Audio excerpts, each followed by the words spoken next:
Hey, how you guys doing? My name is Matt Balducci, and I want to cover the book Barking Down the Wrong Tree by Eric Barker. Now, this book you may or may not have heard of, and I recommend you go pick it up. Super easy read, super quick read. I actually read this in, I believe, a day, maybe a day and a half. And the reason why is it's very, very interesting. There's a lot of cool concepts in this book that I recommend you guys check out. Eric Barker's a badass. Go Google him. He's been a wildly successful entrepreneur. And the cool part is, guys, is in his book, he actually talks a lot about the science behind how we perceive the world. So I'm going to give you guys my 3 takeaways from the book. So before I do that, I want to explain to you guys why I make this book review section of my channel. 1 is I'm reading 80 books in 2018, and 2, I want more people to read books. So let's jump in. So number 1. Ultimately, what Eric Barker talks about, which is crazy to me that I never knew this and it's not talked about a lot in our culture, but you should not work over 55 hours a week.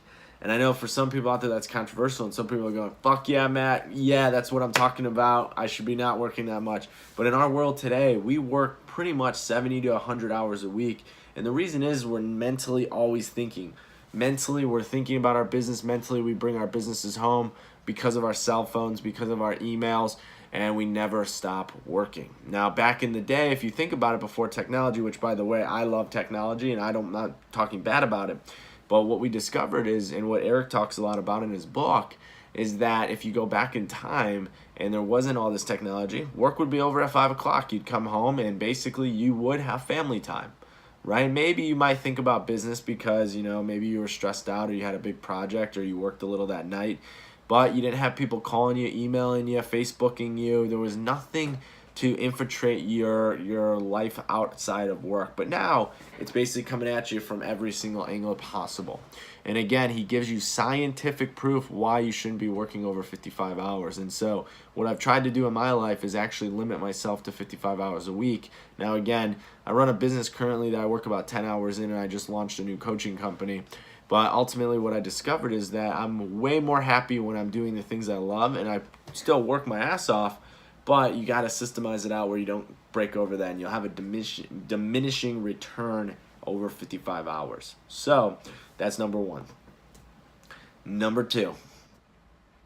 This one was actually very, very intriguing. On average, jerks actually succeed at a higher rate than nice people, right? So you hear nice guys finish last. There's a true nature to that.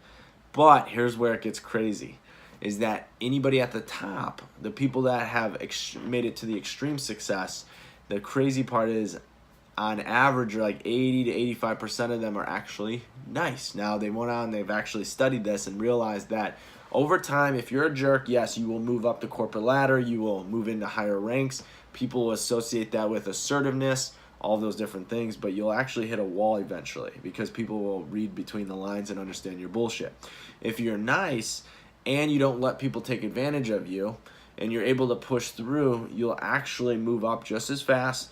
But what'll happen is people won't read your bullshit because you won't have any. You'll be the nice person and you'll move up into a higher rank, which is really, really cool. So nice guys finish last is false.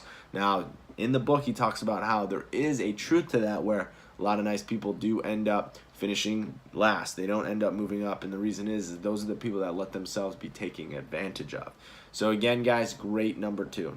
Number 3. So this is actually another cool scientific study that Eric Barker talks about, which is that if you were to just spend 4 hours a day for 6 years, after those 6 years, you'd become an expert or a master at that thing. So let's say you want to learn how to play the violin and you go work on that for 4 hours a day for 6 years. Yes, it feels like a long time, but in retrospect, it's a very short period of your life. You'll actually become an expert. You'll become a master in that field. So that crazy part is if you literally put yourself in and you track it for the next 6 years where you work for 4 hours a day on it. And again, I know, I get it. There's a million excuses out there why you can't. But ultimately, if you figure it out, you can be an expert in 6 years. If you do 2 hours a day, 12 years. It's insane to me. So right now, if you're watching this and you're in the mid-20s, By the time you're 35, if you just do 2 hours a day of the same thing that you're trying to become an expert at, you will become an expert at that by the time you're in your 30s. I'm just turned 30 years old, so if I 4 hours a day, by 36 years old, which is such a short period of time, I could become an expert or a master at any topic I want. So again, guys, those are my 3 takeaways. Subscribe below. Check out my previous book reviews. I look forward to hearing from you guys down below in the comments, and I'll talk to you soon.